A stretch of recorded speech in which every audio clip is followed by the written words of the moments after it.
सभी लोग जुड़ रहे हैं।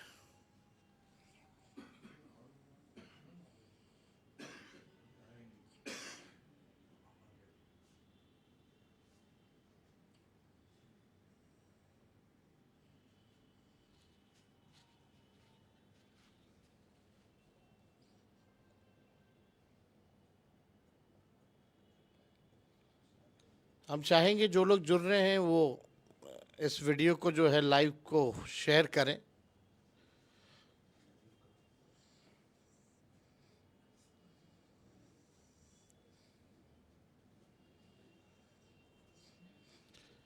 सभी हम लोगों के फेसबुक के सभी साथी, आज आप देख सकते हैं कि हम लोग जो है पार्टी के प्रदेश कार्यालय में हम लोग हैं और हमको लगा कि आप लोगों के समक्ष जो है अपनी बात को जो है आप लोगों से साझा करें। और पार्टी दफ्तर में हमारे साथ पार्टी के सभी वरिष्ठ नेतागण हैं। हमारे साथ आप देख सकते हैं बगल में मगनी लाल मंडल जी हैं, हमारे सिद्दीकी साहब हैं, उदय नारायण चौधरी जी हैं और सभी हमारे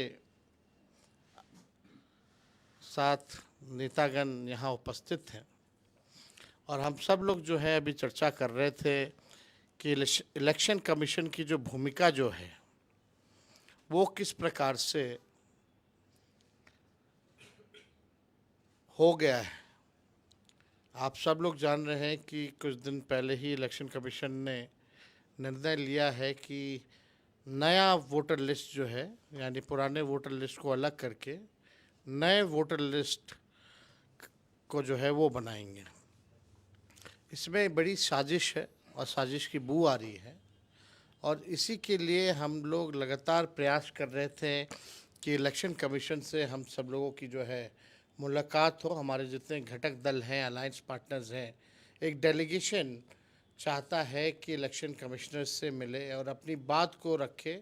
जो शंकाएं हैं, जो कन्फ्यूजन है, क्लैरिटी नहीं है किसी भी चीज़ की, बार बार जो है इलेक्शन कमीशन गाइडलाइन बदल रहा है, चीज़ें बदल रहा है और एक साजिश है कि 8 करोड़ लोगों का फिर से जो नया लिस्ट बनेगा वो जो है मात्र 25 दिन के अंतर्गत जो है पूरा करना है। पहले ये जब काम हुआ था 2003 में तो 2 वर्ष लगे थे। अब जब चुनाव को कुछ महीने बचे हैं, देखिए जब बाढ़ है, जब बारिश का मौसम है, जब फ्लड फाइटिंग हमारे सरकार जो है उसमें लगी रहती है कि भाई फ्लड का समय है तो जितने भी सरकारी कर्मचारी अधिकारी हैं फ्लड फाइटिंग में जो है वो लगेंगे। लेकिन आप देखिएगा अब अधिकारी जान बचाने में लोगों के रहेंगे, बाढ़ सहायता में लगे रहेंगे या लोगों से डॉक्यूमेंट मांगते फिरेंगे।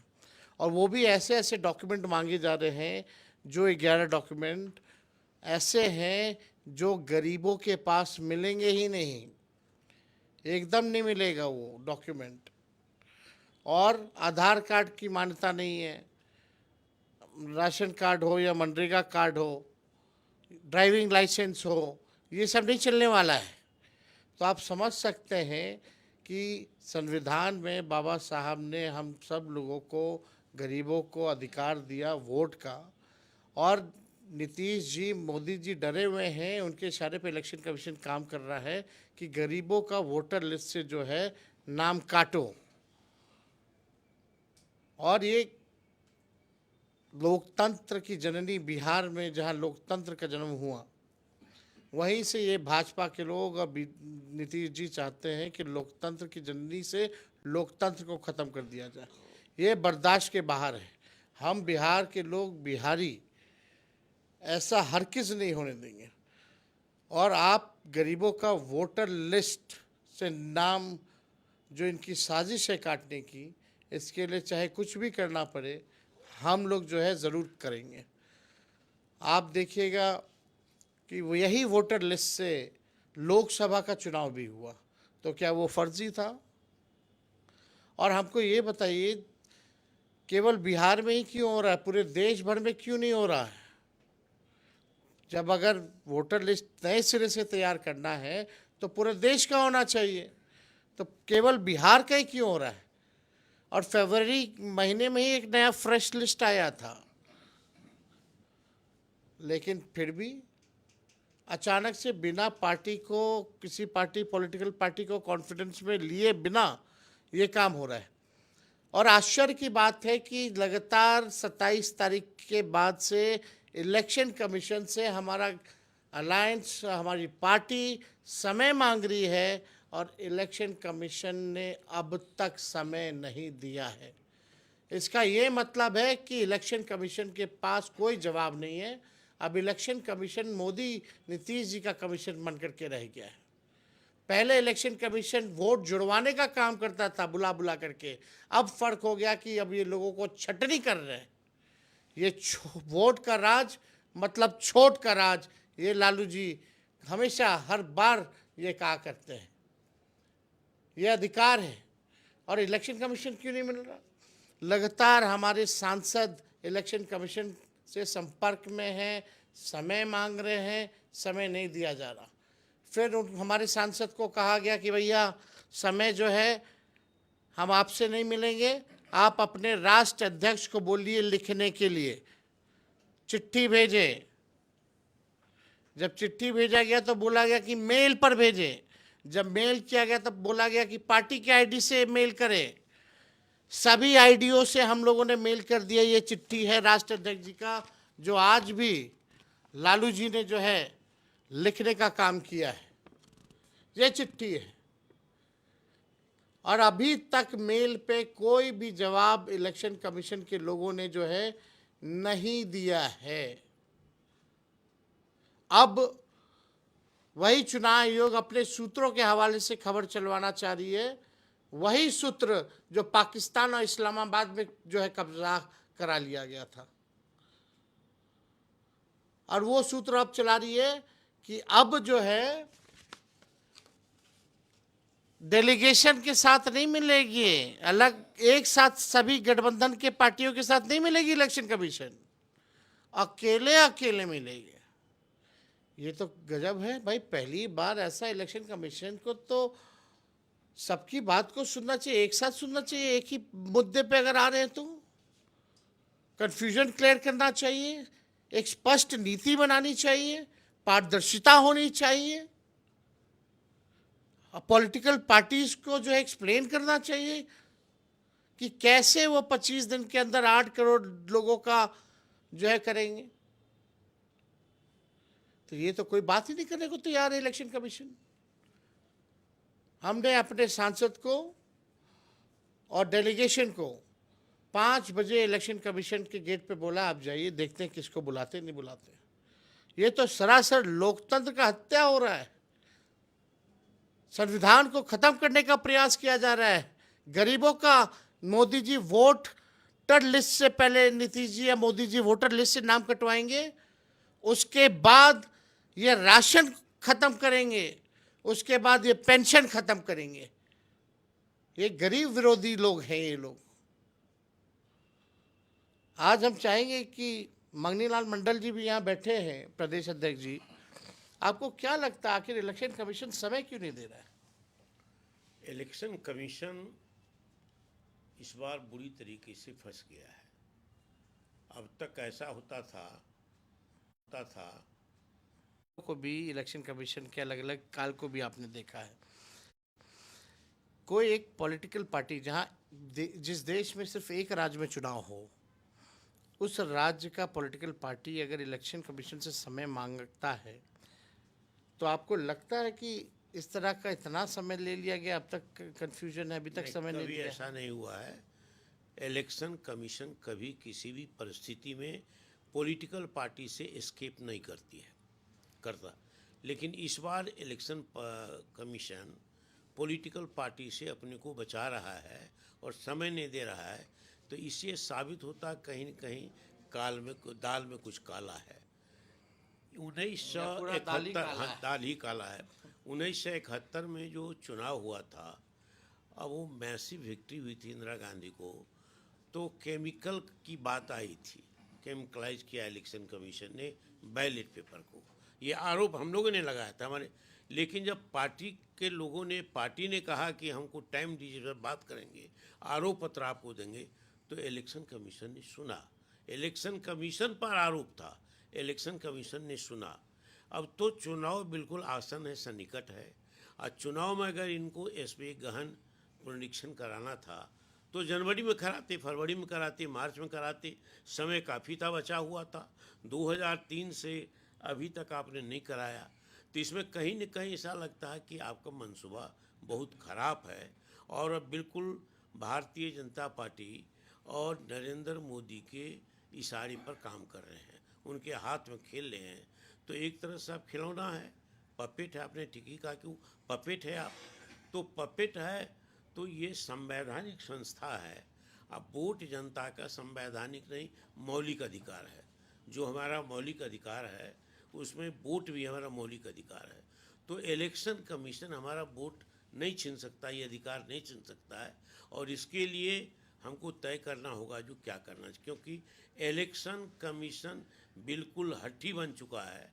और इस बिंदु पर जो सब कंडीशन दिया, ये आधार कार्ड है, इससे पासपोर्ट बनता है, लेकिन कहता पासपोर्ट मान्य है, आधार कार्ड मान्य नहीं है। क्यों कि आधार कार्ड गरीब को भी हो गया, पासपोर्ट 5% लोगों के पास भी नहीं है। तो उसी तरीके से वो केवाला में गरीब लोगों को केवाला का आधार बनाया गया है। कई ऐसे आधार है जो नहीं है गरीबों के पास, कहाँ से लाएगा, लाने में समय लगेगा। और जो लोग माइग्रेशन करके बम्बई, दिल्ली, सूरत, बिहारी लोग जैसे पलायन करता है, अब बिहार में चुनाव है, 3 करोड़ से भी ज़्यादा लोग, जयदे लोग चला गया है 8 करोड़ में। तो ये लोग आएगा कब, जाएगा कब, अब जुटाएगा कब। अब और 25 इसमें जुलाई जो अंतिम जो, तिथि जो है। नोटिफिकेशन है इसमें इलेक्शन कमीशन के कि फिजिकल रूप से उन वोटरों को जो है रहना पड़ेगा। जहाँ रहते हैं उसका भी सर्टिफिकेट देना होगा, जहाँ आवास है, पैतृक घर है, वो भी देना पड़ेगा, अपने तरह माता तरह का पिता का भी देना पड़ेगा, प्रमाण पत्र जो है, डेट जन्म ऑफ तिथि का, बर्थ ऑफ डेट, आवास का जो सर्टिफिकेट जो है, बर्थ देना सर्टिफिकेट वो पड़ेगा। देना होगा। तो ये सब कितने लोगों के पास होगा? नहीं के बराबर। वो 2, 3, 4 आदमी जो गांव में रहते हैं, कागज का अपना ठीक ठाक रखने का काम करते हैं। बाढ़ के इलाकों में लोगों के पास कागज कहाँ, मतलब हर साल में बाढ़ बाढ़ के पास की जो दूसरे इलाके में भी है, आज भी कागज रखने की जगह विधिवत नहीं है। कागज मरोड़ के रखता है, छूट जाता, खो जाता है। तो ऐसी स्थिति में अभी आई कार्ड खोजने के लिए जाए तो लोगों को दिक्कत हुई, कहाँ कहाँ नहीं है, तो आई कार्ड भी उसमें मान्य नहीं है। तो इस तरीके से इलेक्शन कमीशन का व्यवहार बिल्कुल पक्षपाती है और वोटर के साथ पक्षपात कर रहा है। ये लोकतंत्र के लिए चुनौती है, और इस चुनौती को हमको स्वीकार करके जम करके इसका प्रतिवाद करना चाहिए। शुक्रिया। हमारे साथ सिद्दीकी जी भी हैं, हम चाहेंगे कि कुर्सी थोड़ा आगे कर लें ताकि हम लोग जो है पहुँच। तो देखिए, हम पूछना चाहेंगे कि अभी इलेक्शन कमीशन जो है, राष्ट्र अध्यक्ष जी ने कई बार मेल किया और अभी तक जवाब नहीं आया है। आपका क्या लगता है कि क्यों ऐसा इलेक्शन कमीशन जो है कर रही है? देखिए, ऐसा है कि जहाँ तक चुनाव आयोग की बात है, ये संवैधानिक संस्था है और संवैधानिक संस्था पर जो डिफरेंट पॉलिटिकल पार्टी है वो भी आस्था रखती है। और फिर चुनाव आयोग का भी यह दायित्व बनता है कि अगर किसी तरह का कोई कन्फ्यूजन या कोई चीज़ सवाल उठ रहा है तो उसका निदान करे। और चुनाव आयोग की ये भी जिम्मेदारी है कि जनता के बीच उनकी जो बिना किसी पार्टी का पक्ष लिए हुए, मतलब उनको अपनी बात जनता में ले जाना चाहिए। अब चुनाव आयोग को अगर किसी भी तरह का, मान लीजिए कि अव्यवहारिक निर्णय हो गया, तो जब चुनाव आयोग संवैधानिक संस्था है तो उनको व्यवहारिक काम करने में तो कोई दिक्कत है नहीं। अब आप देख लीजिए कि अब एक बिहार में चुनाव होना है और बिहार में जो है ये जो महीना है, अब मतलब 1-2 माह के बाद, 1 माह के अंदर, मतलब ऐसा है कि यहाँ बरसात आएगी, बाढ़ आएगी, यातायात बंद हो जाएंगे, फिर जो है चुनाव आयोग भी नहीं जा पाएगा, जिनको अपना डॉक्यूमेंट पेश करना है या सुधार करना है वो भी नहीं कर पाएंगे। दूसरी बात जो है, बिहार के जो है करीब 4 करोड़ से ज़्यादा लोग जो है, जो गरीब लोग हैं, मजदूरी करते हैं, वो या तो बॉम्बे में है, चेन्नई में है, हैदराबाद में है, दिल्ली में है, वो गए हुए हैं वहाँ। तो अब आप बताइए कि वो अभी जो है वो अनपढ़ है, एक इधर आ जी जी वो नहीं नहीं आप बोलिए। नहीं है, वो अनपढ़ हैं और समझिए अपनी पेट के लिए, मजदूरी के लिए वो गए हैं वहाँ। तो उनको जब तक आप अवगत नहीं कराइएगा, उनको लाने की व्यवस्था नहीं कीजिएगा, उनको भेजने की व्यवस्था नहीं कीजिएगा, तब तक वो आकर कैसे अपनी बातों को रखेगा। और जब इलिटरेट हैं वो, और आपने 9 बिंदु लगाया है, तो 9 बिंदु को समझाने वाला, बताने वाला उन मजदूरों के सामने और उन गरीबों के पास, इलिटरेट वर्ग के पास, जो आपके पास कौन सी व्यवस्था आपने की है? इसमें हमने कोई देखा है व्यवस्था नहीं। कि जब से पहला नोटिफिकेशन हुआ है उसके बाद से कई बार जो है बदलाव किए गए हैं। यानी इलेक्शन कमीशन खुद ही कंफ्यूज्ड है कि वो कर क्या रहा है। देखिए ऐसा, बार बार चाहे डॉक्यूमेंट्स की चीज़ें हों, टाइमिंग की बात हो, हर बार जो है अपनी ही बात को अलग आदेश दे करके बार बार बदलाव किया जा रहा है। असल मैंने पहले ही कहा कि चुनाव आयोग एक संवैधानिक संस्था है, उसका दायित्व है कि साहब इम्पार्शियलिटी जनता के बीच जो है उस संस्था का जाए, और कभी यह संदेश नहीं जाए कि यह भेदभाव करता है। मगर अगर आप किसी तरह का एक्ट, किसी तरह, हम नहीं कह रहे हैं कि आप दबाव में कर रहे हैं, मगर लोग समझेंगे कि दबाव में किया जा रहा है, इतनी जल्दबाजी क्या है। और अगर यही करना था तो चुनाव आयोग में जो इतने कमिश्नर्स हैं, तो 2 महीना, 4 महीना, 5 महीना लोकसभा चुनाव के बाद ही शुरू कर देते हैं। शुरू कर देना चाहिए था। और उनको यह भी पता था कि बिहार में चुनाव होना है, और बिहार में जब चुनाव होना है उसका भी तिथि का निर्धारण उन्हीं को करना है। और अभी फरवरी में नया लिस्ट भी आया था। अब फरवरी में लिस्ट भी आया था, तो मैं बहुत विनम्रता से, अभी तो मैं सीधा आरोप नहीं लगा रहा हूँ चुनाव आयोग पर, मगर चुनाव आयोग को अपनी जो आइडेंटिटी है इम्पार्शियलिटी का, और गरीब का वोट कैसे गिर जाए, मजदूर का वोट कैसे गिर जाए, ये चुनाव आयोग का दायित्व है उसको करना। और अगर ये वो नहीं कर रहे हैं और मौका नहीं दे रहे हैं, और जो एक्ट जिस तरह से हो रहा है, तो ये भ्रम पैदा हो रहा है बिहार के लोगों में, गरीब में, मजदूर में, कि साहब चुनाव आयोग हम लोगों को वोट से महरूम करने जा रहा है। तो अगर चुनाव आयोग वोट से महरूम नहीं करेगा, तो उसके लिए आपके पास क्या क्या उपाय है, या आप सार्वजनिक कीजिए, विज्ञापन निकालिए, आप जो है मीटिंग कराइए। तो समय एकदम नहीं है, समय है नहीं, बाहर 1-1-2 महीना तो लोग बाहर में। समय है नहीं, तो कहेगा नहीं कि भाई, कि जब चुनाव आयोग एक संस्था है संवैधानिक, तो इतनी दिन से क्या तैयारी कर रही थी। तो अगर नहीं, आपने तैयारी नहीं किया, और अगर आप अब कर रहे हैं और फिर समस्या का समाधान आप निकालने की कोशिश नहीं कर रहे हैं, तो ये तो संदेश जाएगा आवाम में कि साहब हमारा हमको वोट से महरूम करने की कोशिश की जा रही है। और अगर यह संदेश चला गया, तो आप पर यकीन कैसे बनेगा लोगों को। तो आप अपनी आइडेंटिटी और आपकी जो स्वायत्ता है उसको बरकरार रखने के लिए आप क्या एक्ट कीजिएगा, ये बिहार की जनता को अभी से समझाने का काम कीजिए। कई दिन हो गए हैं, और उदय नारायण चौधरी जी भी, हम चाहेंगे वो भी बोले, कई दिन हो गए हम लोग समय मांग रहे, समय नहीं मिला। समय चुनाव आयोग क्यों नहीं दे रहा? देखिए, अब चुनाव आयोग की निष्पक्षता समाप्त हो चुकी है, और चुनाव आयोग इसीलिए हम लोग कहा करते हैं कि चुनाव आयोग ने ये मोदी आयोग हो गया है और अघोषित इमरजेंसी का ये लक्षण सब चल रहा है। अघोषित इमरजेंसी का ये लक्षण है। ये निष्पक्षता नाम की कोई, जब देश के जाने माने और महागठबंधन के सभी बड़े नेताओं को जब ये नहीं दे सकते हैं मिलने का समय, तो आम जनता को कहाँ से निष्पक्षता उसके साथ होगी। अब ये जो चुनाव आयोग ने एक उसमें रखा है कि सभी जो मतदाता हैं 18 साल के बाद 35 साल तक के लिए, उन सबको अपना तो आइडेंटिटी देना ही होगा। इसके साथ साथ आइडेंटिटी का मतलब है जन्म प्रमाण पत्र, और जो 35 साल तक के जो बच्चे हैं उनको अपने माता पिता के भी जन्म स्थान के बारे में लिखना होगा। तो अपना तो है ये नहीं होगा, तो माता पिता का जन्म स्थान कहाँ से लिख पाएगा जो पैदा लिया 50 साल पहले।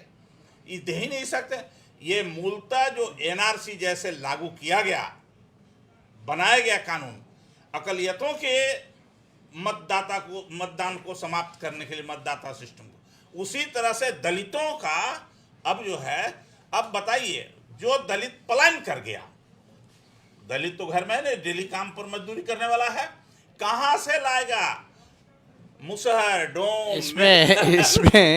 इसमें तो सब लोगों को कलर फोटो रखना, व्हाइट बैकग्राउंड में पासपोर्ट, ठीक आपने कहा। और अगर जिसके पास डॉक्यूमेंट भी होगा वो क्या हार्ड कॉपी रखता होगा गांव में, फोटो कॉपी रखेगा?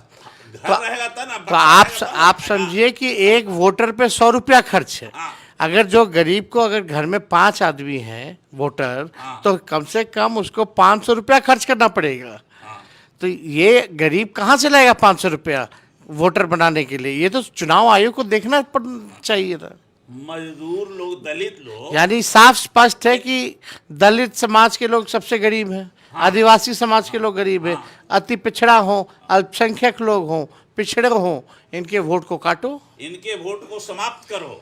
और जो आजादी के पहले जो सामाजिक स्थिति थी, जो वोट से वंचित किया था, इस सब को वोट से वंचित करके फिर से सामंतवाद, अंग्रेजों के शासन जैसा लाओ। और इसीलिए हम लोग कहते हैं अघोषित, ये तो आरएसएस का चाल है, सीधी सीधी बात है, आरएसएस का चाल है। इसमें आपको क्यों नहीं लगता कि अब तक बीजेपी को चिंता हुई? जेडीयू नीतीश जी को तो अचेत अवस्था में है, अब तो जदयू तो लगभग जो है बीजेपी का प्रकोष्ठी बन गया है, जदयू दफ्तर में मोदी जी की तस्वीर आ गई है। तो आपको क्यों नहीं लगता ये जो सत्ता में जो लोग बैठे हैं इस पे चुप्पी क्यों साधे हुए हैं? इसलिए कि उनके मन की बात हो रही है, वही तो कर चुनाव, यानी मतलब साजिश उन्हीं की है, तो अपनी साजिश के खिलाफ वो क्या बोलेंगे? क्या बोलेंगे? और वही लोग तो करवा रहे हैं। अभी चुनाव आयोग का जो फैसला हो रहा है, जो निर्णय, जो क्वेश्चन बन रहा है, ये तो बना रहा है बीजेपी के दफ्तर में बन रही है, ये थोड़े। और इसीलिए अब इसको कहते हैं हम लोग कि मोदी आयोग ये हो गया है, जो गरीब वंचित लोगों को, जो कमजोर वर्ग के दलित, आदिवासी, अल्पसंख्यक सबका वोट को छीनने वाला है। अब ये समाप्त करना चाहता है लोकतंत्र, जिसके बारे में आपने पहले कहा वोट का राज, छोट का राज। अब ये वोट का राज नहीं छोड़। लेकिन एक बात अब आपके माध्यम से हम बता देना चाहते हैं चुनाव आयोग को, ये बिहार है, बिहार अच्छा लोगों को लगाया है, लोकतंत्र की जननी बिहार, लोकतंत्र की, और ये चाहते हैं वहीं से लोकतंत्र को खत्म करना। ये हर किस नहीं हो सकता। अनहोनी है कि होगा। आज जैसे बिहार के लोग उड़ती हुई चिड़िया को हल्दी लगा देते हैं, तो मोदी जी, चुनाव आयोग के लोग आपको भी हल्दी लगाएगा। और ये मत समझिए कि इसके बहाने आप अघोषित इमरजेंसी और राष्ट्रपति शासन लगाने की जो मंशा किए हैं कभी पूरा होने वाला है। ये बिहार की आपने राष्ट्रपति शासन का जिक्र किया, ये जरूर देखिएगा आने वाले समय में सारा कंट्रोल जो है राष्ट्रपति शासन लगवा करके ये करेंगे। आपको क्या लगता है, इस पे पॉसिबिलिटी है? एकदम सही आप बोल रहे हैं। अब तक बीजेपी बिहार में सफल नहीं हुई है। अब जो है सो जैसे जदयू को कब्जे में कैप्चर करके ले लिया, अब नीतीश कुमार नाम की कोई चीज नहीं रह गए, चूंकि अचेतावस्था में हुआ है। वहां अब प्रकोष्ठ के जैसा आपने कहा कि अब ये जदयू भाजपा का एक प्रकोष्ठ के जैसा एक संस्था हुई। अब ठीक उसी सहारे अब चलना चाहते हैं। बिहार पर कब्जा करने का एक साजिश है, हमारे वोट को खत्म करके, जो कभी चलने वाला नहीं है। आप ठीक ही आपका ये कहना।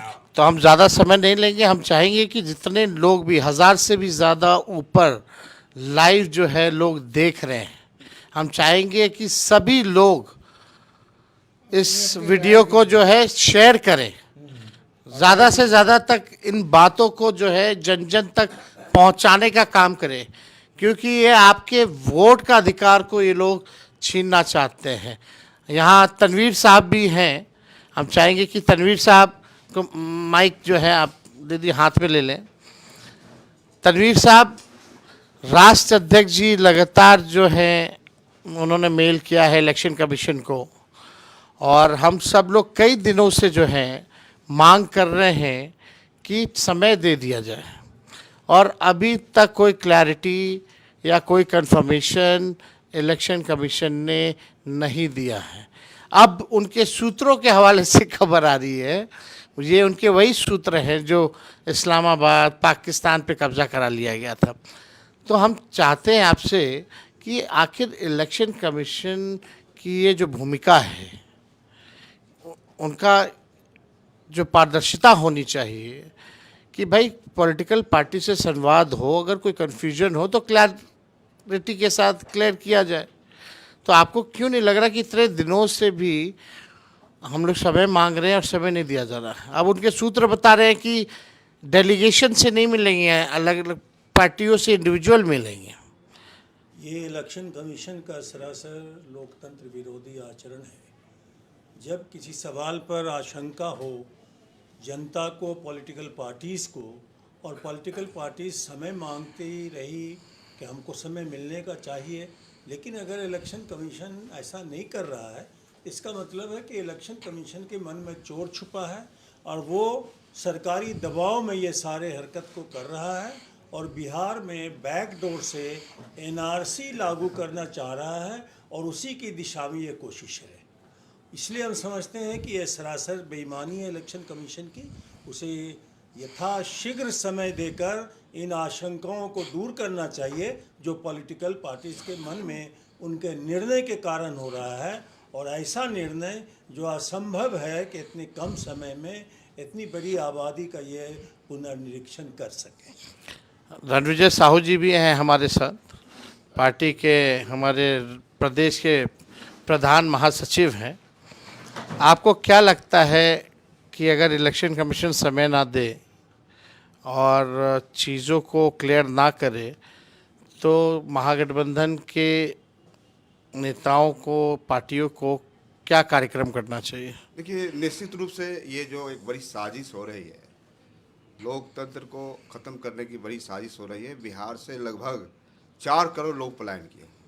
अब उनकी चिंता है कि उनका नाम कैसे, जो इलेक्शन कमीशन का रूल है, गाइडलाइन आया है, उसको कैसे हम मानक को पूरा करेंगे। निश्चित तौर पे लोकतंत्र में अधिकार है संघर्ष करने का, और महागठबंधन के तमाम साथी संघर्ष के रास्ते पर जाना चाहिए, आंदोलन करनी चाहिए, सड़कों पर निकलना चाहिए, और पूरी तरह से जो साजिश है केंद्र सरकार का या उनके इशारे पर इलेक्शन कमीशन जो काम कर रहे हैं, उनका भंडाफोड़ जनता के बीच, और जो जनता है, जनमानस है, जो गरीब लोग हैं, मजदूर लोग हैं, कमज़ोर लोग हैं, उनके बीच पर्दाफाश करना चाहिए। बहुत बहुत धन्यवाद। हम चाहेंगे कि मंगनीलाल मंडल जी से आखिरी कमेंट जो है हम चाहेंगे कि वो अपना दे। इलेक्शन कमीशन की जो भूमिका रही है और जिस हिसाब से इंडिपेंडेंट बॉडी है इलेक्शन कमीशन, अब ऐसा लग रहा है कि वो मिल इसलिए नहीं रहे हैं क्योंकि उनके पास कोई जवाब नहीं है, और बार बार खुद ही कंफ्यूज है में रहती है इलेक्शन कमीशन, बार बार गाइडलाइंस जो है वो बदल देती है। तो आपको क्या लग रहा है कि इलेक्शन कमीशन कहीं और से डायरेक्ट हो रहा है? और दूसरा कि क्या आपको लगता है कि नीतीश कुमार जी या मोदी जी डर गए हैं कि जो चुनाव का जो परिणाम जो आने वाला है उनके मुताबिक नहीं होगा, उनकी ज़मीन जो है खिसक चुकी है, धर्म के नाम पे, जात के नाम पे राजनीति बहुत होगी। 20 साल राज किया बिहार में, 11 साल केंद्र में, बिहार को केवल ठगा गया। तो आपको लगता है वो ज़मीन खिसकने के कारण जो है इलेक्शन कमीशन को हाईजैक कर लिया गया है और डायरेक्शन दिया जा रहा है? आपने बिल्कुल सही कहा है, और जो आपका विश्लेषण है, समीक्षा है, वो बिल्कुल सही है। इलेक्शन कमीशन एक तरीके से जनता के बीच में, आम जनता के बीच में, वोटरों के बीच में बिहार में एक कैद हो चुकी है। कैद में रखा है कि ये election commission, Narendra Modi, Bharatiya Janata party और नीतीश कुमार की इस मामले में औकात बड़ी नहीं है।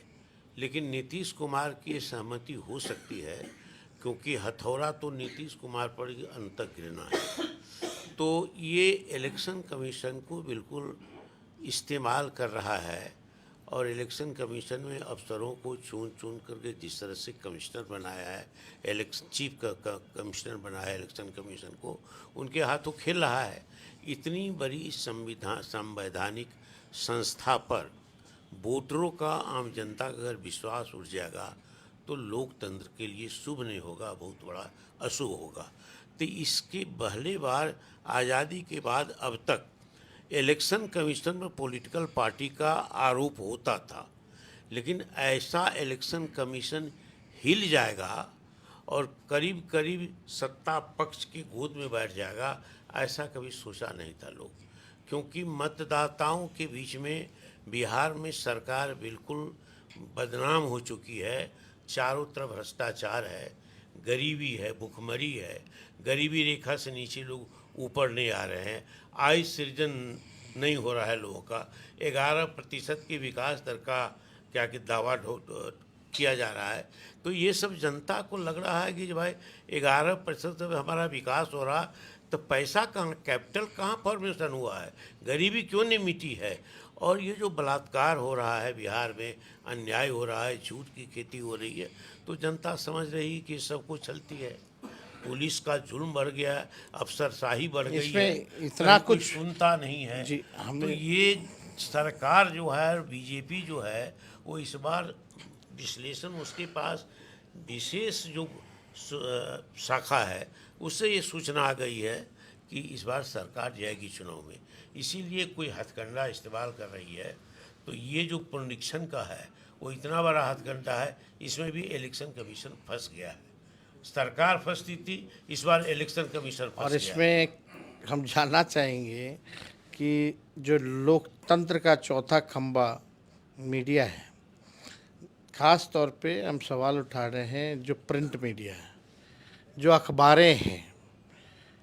प्रमुखता से पहले देखा जाता था कि विपक्ष की बातों को फर्स्ट पेज पे जगह मिला करती थी, और सवाल जो होते थे सरकार से पूछा करते थे लोग। आज जो प्रिंट मीडिया है, कहीं भी विपक्ष का खबर नहीं छापती है। जो खिलाफ होगा वो तो छापती ही है फ्रंट पेज पे, लेकिन जो जनहित के जो मुद्दे जो विपक्ष उठाती है, सरकार की नाकामियों को जो गिनाती है, कई अखबार, अभी हमारी पार्टी ने ही एक विज्ञापन दिया, और उस विज्ञापन में जो मेरा चिट्ठी था उसमें एक संघी लिखा हुआ था। एक बड़े अखबार ने मना कर दिया छापने से, सिर्फ संघी शब्द। 2 अखबार थे जो नहीं छापना चाह रहे थे, लेकिन एक अखबार जो है तैयार हो गया छापने के लिए, और एक अखबार नहीं हुआ।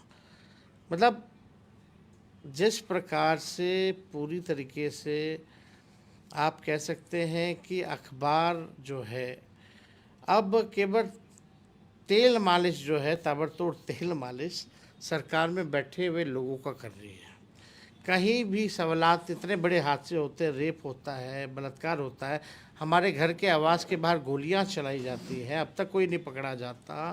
पीएमसीएच में रेप पीड़िता को बेड नहीं मिलता, दिन दहाड़े बिल्डरों को मार दिया जा रहा है, व्यवसायिकों को उनके शोरूम के अंदर जो है मार दिया जा रहा है, दुकानों के अंदर मार दिया जा रहा है।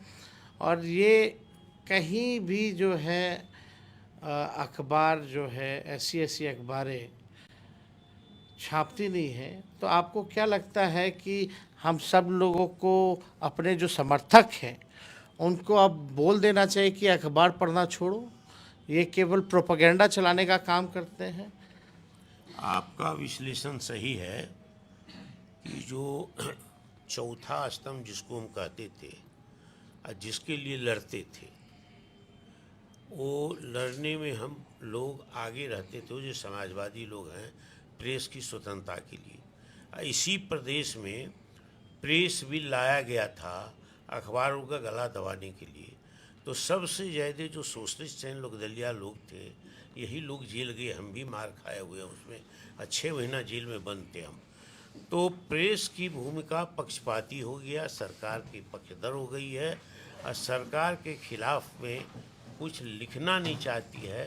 और जो निष्पक्ष होना चाहिए लोकतंत्र के हित में, देश के हित में, ये चरित्र अब मीडिया का नहीं रह गया है। इमरजेंसी में भी इतना ज़्यादा अखबार को दबाया, लेकिन अखबार ने अपने चरित्र के लिए संघर्ष किया। अभी अखबार का जो चरित्र होना चाहिए निष्पक्षता का और लोकतंत्र में एक प्रबल भूमिका निभाने का, वो ख़त्म हो चुका है। और ये जनता भी समझ रही है कि अखबार अब ऐसा नहीं रह गया जो पहले था। तो ये बात तो सही है, आपका विश्लेषण भी सही है। तो इस मामले में जो वोट छीना जा रहा है, तो वोट का अधिकार छीना जा रहा है। डिलीट करेगा लोगों का, अखबार को बढ़ कर के आगे बोलना चाहिए, तो अखबार प्रश्न उठाता है, अखबार को उसके पक्ष में संपादकीय लिखता है, न्यूज छापता है। तो ये स्थिति है, बहुत कठिन डगर है अभी इस पर चलने के लिए। इसीलिए ये हमारे लिए भी चुनौती हो गई है। इलेक्शन हमको लगता है कि नरेंद्र मोदी एकदम तय कर लिया है कि नीतीश को भी कान पकड़ के निकालो, अपोजिशन पार्टी को भी दबा दो, अखबार को पक्ष में कर लो, बिहार में राष्ट्रपति शासन लागू करके 6 महीना, साल भर, 2 साल हम ले चले। ये साजिश है। नहीं, बहुत बहुत धन्यवाद। अगर अखबार वाले नहीं सुधरे तो हम लोगों को बॉयकॉट करना चाहिए। बॉयकॉट करना चाहिए, अपने लोगों को अपील करना चाहिए कि अखबार पढ़ना बंद कर दो, अखबार नहीं पढ़ो। और जो अखबार कुछ ठीक है तो उसको छोड़ के बाकी अखबार के बारे में कहना चाहिए, वो पढ़ना छोड़ो, डायरेक्ट कॉल देना चाहिए। और टीवी मत देखो, अखबार और टीवी मीडिया का जो भी है मेन स्ट्रीम का, उस सब का बाइकाट होना चाहिए। अखबार, हाँ, और अखबार खरीदना बंद कर दीजिए। जिसको गरीबों के पक्ष में तो अखबार है नहीं, एक भी न्यूज नहीं छपती है, विपक्ष तो कोई है ही नहीं अखबार में। इनका जो प्रेस कॉन्फ्रेंस होता है वो मधुबनी के अखबार में, सुपौल के अखबार में, सहरसा के अखबार में, औरंगाबाद के अखबार में नहीं छपता है। एक जिले का हो गया है। अब लीडर अपोजिशन है, और प्रिंसिपल अपोजिशन पार्टी हम लोगों की प्रिंसिपल अपोजिशन पार्टी, सबसे बड़ी पार्टी है, 80 विधायक और वाली हमारी पार्टी। बात जनता तक नहीं आने देता अखबार। जिला जिला में बांटे हुए है, विज्ञापन बांटे हुए है, सबसे बड़ा सत्ताधारी दल का सब जगह, सत्ताधारी दल का कोई बोलता है, उनका चिंटू पिंटू सब बोलता है, उसका छप सब आज जिलों में भी उसका छपता है, इसको कोई नहीं जानता है। जिसको नाम भी नहीं जानता है लोग, उसका छपता है। आप जो हम लोग मुख्य अपोजिशन पार्टी हैं, इसका तो कुछ छपता ही नहीं है। भोला बाबू, आपकी क्या राय है जो घटना हम लोगों के सामने है, जो हो रही है? मेरी राय है, जिस तरह से इलेक्शन कमीशन भारत सरकार के से मिल कर के एक तरफा कार्रवाई उसके इशारे पर कर रही है, हम लोगों को आंदोलन करनी चाहिए। और हम लोगों को पूरे राष्ट्रीय जनता दल के पूरे 22 स्टेट में जो यूनिट है, सब मिल कर के जंतर मंतर पर धरना देना चाहिए। और जंतर मंतर पर धरना दे के केंद्र सरकार और इलेक्शन कमीशन को ये संदेश देना चाहिए, जो तुम्हारी दोनों की मिलीभगत अब चलने वाली नहीं है, जनता रोड पर आएगी, क्योंकि जनता वोट से वंचित हो रही है। आपको लगता है कि इसके बाद जो है पेंशन और राशन भी काटेगी निश्चित सरकार? तौर से जिस तरह से यदि वोटर लिस्ट से नाम कटेगा, तो निश्चित तौर से हमारे जो गरीब गुरबे हैं, खास करके अंतिम पायदान पर बैठे जो व्यक्ति हैं, उनको राशन से बेदखल किया जाएगा, उनको सरकारी लाभ से बेदखल किया जाएगा, और सब तरह से वो वंचित हो जाएंगे। इसलिए गरीब भाइयों को और खास करके दलित, अति पिछड़े, अकलियत के भाइयों को ये साजिशन हटाने का एक बहुत बड़ा ये हथकंडा तैयार किया है, और इसका हम लोगों को खुल करके और ओपन से इलेक्शन कमीशन के खिलाफ धरना प्रदर्शन शुरू करना चाहिए। बहुत बहुत धन्यवाद। हमारे साथ राज्यसभा सांसद संजय जी हैं। आपको क्या लगता है कि क्या अंदर ही अंदर कुछ खिचड़ी पकड़ी है क्या? भाजपा जदयू डरी हुई है, इनका क्या प्लान क्या लग रहा है? देखिए, एक इनका एक काफ़ी सिनिस्टर डिजाइन है। ये आज और कल के नहीं, ये आगे 1 दशक आगे की सोच के चल रहे हैं। इन्होंने डिलिमिटेशन ड्यू था 2026 में, वो नहीं किया। जातिगत जनगणना का आनन फानन में विपक्ष के मुद्दों से घबरा के कैबिनेट में इन्होंने डिसीजन लिया, लेकिन कहा कि 2027 से शुरू होगा। उसके बाद इन्होंने 1 साल पहले प्रोपागेंडा चलाया 1 नेशन 1 इलेक्शन। तो अगर 1 नेशन 1 इलेक्शन ये करना चाहेंगे, एक स्टेट का इलेक्शन करा नहीं पाते, एक फेज़ में करा नहीं पाते। अब ये क्षत्रिय पार्टियों पे चोट करना चाहते हैं, जो वोट का अधिकार है गरीब को, दलित को, पिछड़ा को, अति पिछड़ा को, अल्पसंख्यक को, वो अधिकार छीनना चाहते हैं। तो चुनाव आयोग एक ऐसी संस्था थी जिस पे गरीब से गरीब आदमी का भी भरोसा था। किसी न्यायिक संस्था पे हो ना हो, लेकिन चुनाव आयोग पे सबको विश्वास था। हम बचपन से सुनते आए हैं, पढ़ते आए हैं कि चुनाव आयोग एक स्वतंत्र, निष्पक्ष, स्वायत्त और अर्ध न्यायिक संस्था है। लेकिन अब चुनाव आयोग अपने मैंडेट के विरुद्ध काम कर रहा है। अब चुनाव आयोग को हम यही कहेंगे कि चुनाव आयोग सरकार के अधीन, सरकार के निर्देश पर, सरकार पर निर्भर एक पक्षपाती एवं पराधीन संस्था है। पहले चुनाव आयोग राजनीतिक दलों के लिए, उम्मीदवारों के लिए, प्रत्याशियों के लिए एक मार्गदर्शन के लिए एक आदर्श आचार संहिता लागू करता था। लेकिन अब लोकतंत्र में चुनाव आयोग का ये भ्रष्ट आचरण हो चुका है कि लोकतंत्र में लोग यानी कि जनता को अब चुनाव आयोग के लिए एक अनादर्श अनाचार संहिता लागू करनी पड़ेगी। जैसा कि हमारे सभी सम्मानित अभिभावक वरिष्ठ नेताओं ने कहा कि जब बिहार लोकतंत्र की जननी है, अगर लोकतंत्र पे आँच आएगी तो सभी नेताओं को, युवाओं को, छात्रों को अगर जेल जाना पड़े, लाठी खानी पड़े, तो वो करने का समय आ गया है। अगर चुनाव आयोग राजनीतिक दलों को बिठा के उनसे बातचीत नहीं करेंगे, उनसे कोई विमर्श नहीं करेंगे और खाली एकालाप ही करेंगे, लोकतंत्र में एकालाप की कोई जगह नहीं है, तो चुनाव आयोग पे निसंदेह सभी लोगों को बैठ के, ये गंभीर विषय है। ये खाली मत के अधिकार से ही संबंधित नहीं है, ये आपके राशन से, पेंशन से, आपके और दूसरे संविधान प्रदत्त अधिकार जो हैं उनको छीनने का एक कुत्सित प्रयास है और ये भारत सरकार का प्रयास है। चुनाव आयोग को एक माध्यम बनाया गया है। हम तो सुनते थे आजकल सोशल मीडिया पे कुछ लोग चुनाव आयोग लिखते थे, तो हम तो अचंभित होते थे कि चुनाव आयोग किसके लिए लिखा जा रहा है। अब तो सब कोई समझ ही रहा है। अब हमारे साथ दो जो हैं खास मेहमान जो है यहाँ पर हैं, और ये जो दोनों जो हैं, जो हम लोगों ने इंडिया अलायंस में जो कोऑर्डिनेशन कमेटी है, और कोऑर्डिनेशन कमेटी के अलावा जो सब कमिटीज़ जो हैं उसमें इलेक्शन कमीशन को देखते हुए भी एक सब कमेटी जो है हम लोगों ने बनाया है। और राष्ट्रीय जनता दल से हमारे तरफ जो है 2 सदस्य जो हैं, मुकुंद जी हैं और चितरंजन गगन जी हैं, इन लोगों को सदस्य बनाया है। और ये दोनों जो हैं, जब इलेक्शन कमीशन की बैठक हुई थी या वर्कशॉप दिल्ली में हुआ था, तब भी जो ये लोग जो वहाँ उपस्थित थे। और ये जब नोटिफिकेशन जब निकला ये इलेक्शन कमीशन का, वोटर लिस्ट को जो है शुरू से जो है नया बनाने का, तो पुनरीक्षण का, तब जो है आप देख सकते हैं कि इन लोगों ने उस गलती को पकड़ा था और आवाज़ जो है वहीं जो बिहार स्टेट के इलेक्शन कमिश्नर जो हैं उनसे भी इन लोगों ने बात की थी। अब इन लोगों से खुद जानना चाहेंगे कि उस दिन क्या हुआ था। तो चितरंजन गगन जी बताइए, उस दिन क्या हुआ? हम लोगों को बुलाया गया मीटिंग में, सब दल के प्रतिनिधि थे। तो जो है सो कहा गया कि ऐसे ऐसे जो पुनरीक्षण चल रहा था और 2003 के बाद में विशेष पुनरीक्षण नहीं हुआ सघन, इसलिए जो है सो आदेश है, हम लोग उसको करने जा रहे हैं। लेकिन बहुत हल्का ढंग से वह कहा इसको, लेकिन हम उसको पढ़े, जो दिया पूरा 9 पेज का था, पढ़े उसको। तो हमने कहा कि साहब ये तो आप वंडर कर रहे हैं, यह जो है सो बिहार में चुनाव होने जा रहा है, अब 2 महीना के बाद जो है सो आपका नोटिफिकेशन होगा और अभी आप यह जो है सो सघन पुनरीक्षण का काम शुरू करने जा रहे हैं। 2003 में जब हुआ था तो लगभग 2 साल लग गए थे इसको करने में, और जो डॉक्यूमेंट आप मांग रहे हैं या डॉक्यूमेंट जो है सो कैसे, अब तो जितने गरीब हैं, दलित हैं, पिछड़े हैं, अति पिछड़े हैं, उनको पास तो उपलब्ध ही नहीं होगा। जो अच्छे अच्छे लोग हैं, पढ़े लिखे लोग, उन लोगों के पास उपलब्ध नहीं होगा। जो जब बिहार में पलायन की इतनी बड़ी समस्या है, इतने लोग जब बिहार से बाहर गए हुए हैं, उसके बाद जो है सो अब उन लोगों के सामने समस्या आ जाएगी, तो ये तो बहुत बड़ी साजिश है।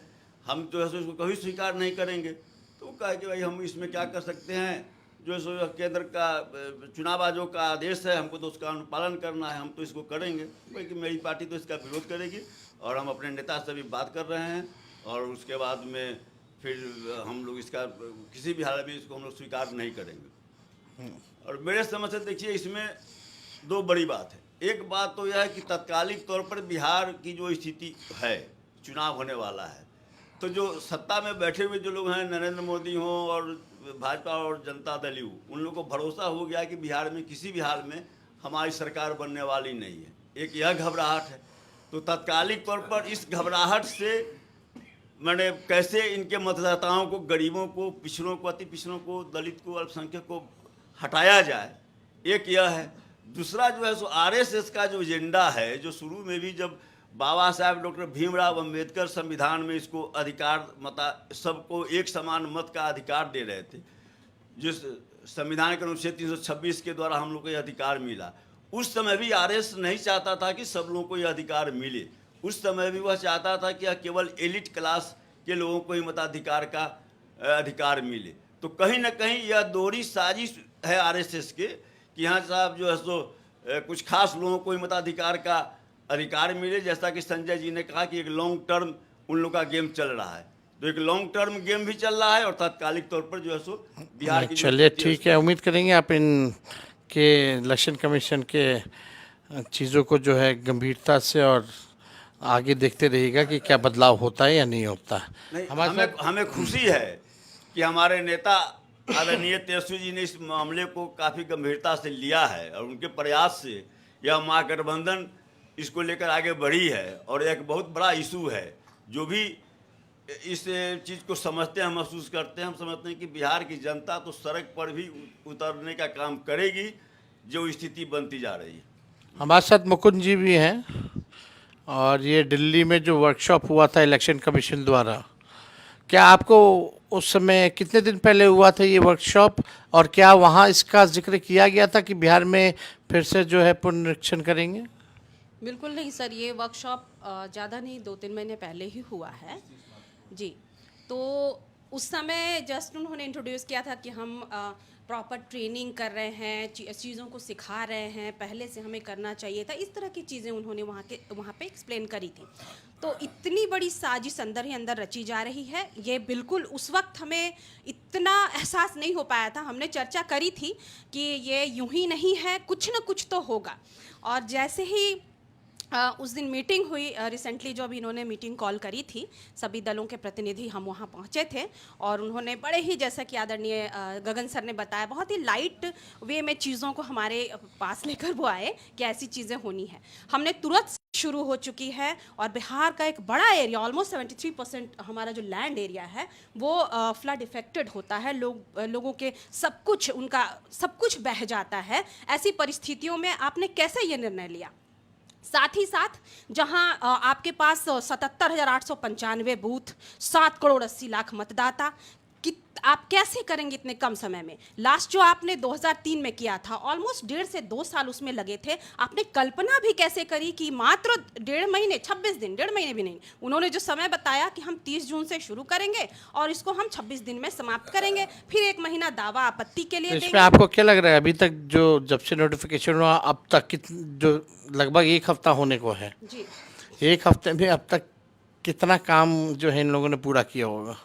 सर ये संभव ही नहीं है, ये बिल्कुल प्रैक्टिकली पॉसिबल नहीं है। ये ट्रेनिंग का नाटक कर रहे हैं, इसको ट्रेनिंग दे रहे हैं, उसको ट्रेनिंग दे रहे हैं, हमारे पॉलिटिकल पार्टीज़ के रिप्रेजेंटेटिव्स को डिस्ट्रिक्ट्स में भी बुला रहे हैं, पर जो ग्राउंड वर्क है वो इतना आसान नहीं है, क्योंकि 11 तरह के डॉक्यूमेंट इन्होंने डिमांड करे हैं, जो आम, जैसा कि सबों की राय है इसमें, और सभी सहमत है। और उस दिन जब मीटिंग हो रही थी तो सभी पॉलिटिकल पार्टी, स्पेशली जो हमारे इंडिया गठबंधन के साथी हैं, उन्होंने भी कहा था ये 11 डॉक्यूमेंट आसानी से किसी के पास उपलब्ध नहीं है। और स्पेशली जो पेरेंट्स के डॉक्यूमेंट इन्होंने डिमांड करे कि माता पिता के भी डॉक्यूमेंट इनको चाहिए।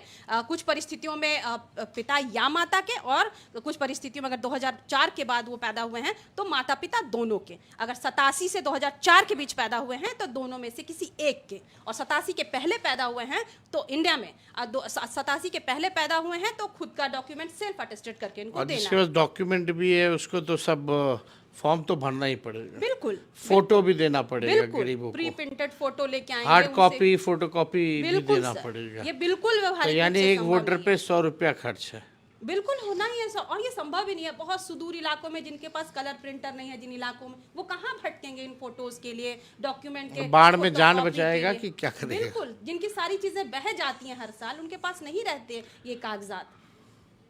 नहीं ठीक है, शुक्रिया। तो अब जितने हमारे व्यूवर्स हैं, आप सब लोगों ने देखा, और आप सब लोग जो हैं हम चाहेंगे कि लोकतंत्र को बचाने के लिए अपनी आवाज़ को बुलंद करें और इन चीज़ों को और जन जन तक प्रचार कीजिए, लोगों को बताइए कि क्या बीजेपी और नीतीश कुमार जी मिल करके गरीबों को किस प्रकार से वोटर लिस्ट से नाम से हटवाने जा रहे हैं।